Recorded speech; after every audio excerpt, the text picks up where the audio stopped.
Online class में हम हिंदी व्याकरण पढ़ेंगे। उसमें लेसन नंबर 1 है आपका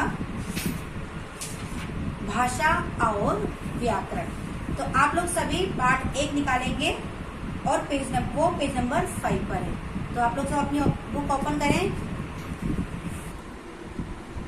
बच्चों, जैसा कि आप जानते हैं, मनुष्य एक सामाजिक प्राणी है।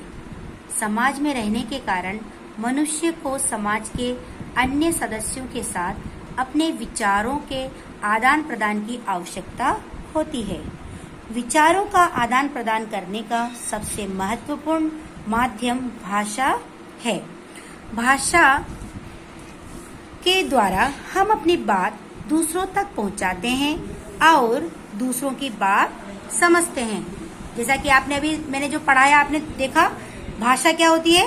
भाषा हमारे एक दूसरे के विचारों को या हमारी बात को एक दूसरे तक पहुंचाने का एक माध्यम है।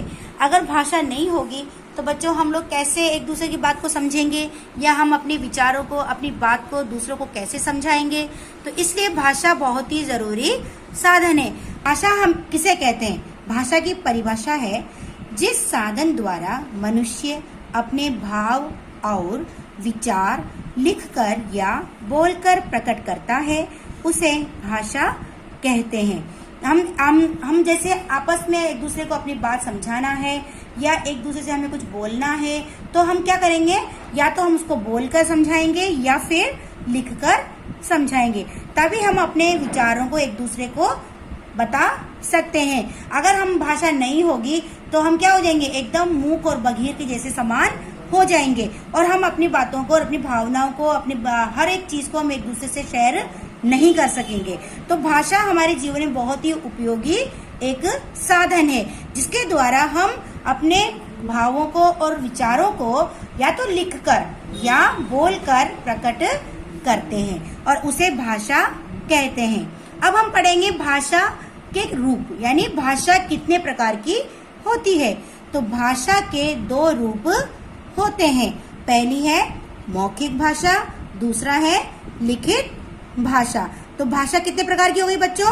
भाषा 2 प्रकार की हो गई। तो क्या नाम है? पहला वाला क्या है? मौखिक भाषा। दूसरी भाषा कौन सी है? लिखित भाषा। अब हम पढ़ेंगे मौखिक भाषा क्या होता है। मौखिक भाषा के अंदर क्या होता है?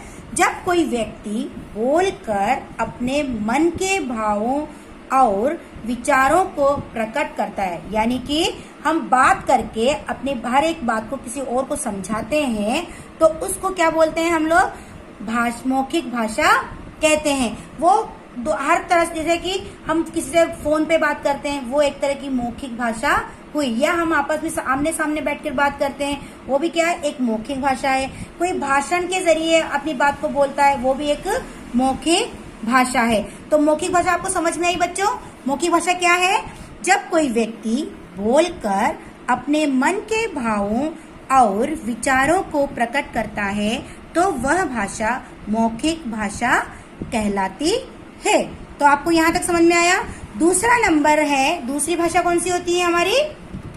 लिखित भाषा। देखिए आप, अब लिखित भाषा के अंदर क्या होता है?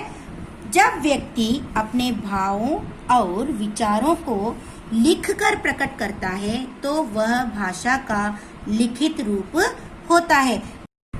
तो बच्चों, आपको समझ आ गया होगा कि भाषा क्या होती है और भाषा के कितने रूप होते हैं।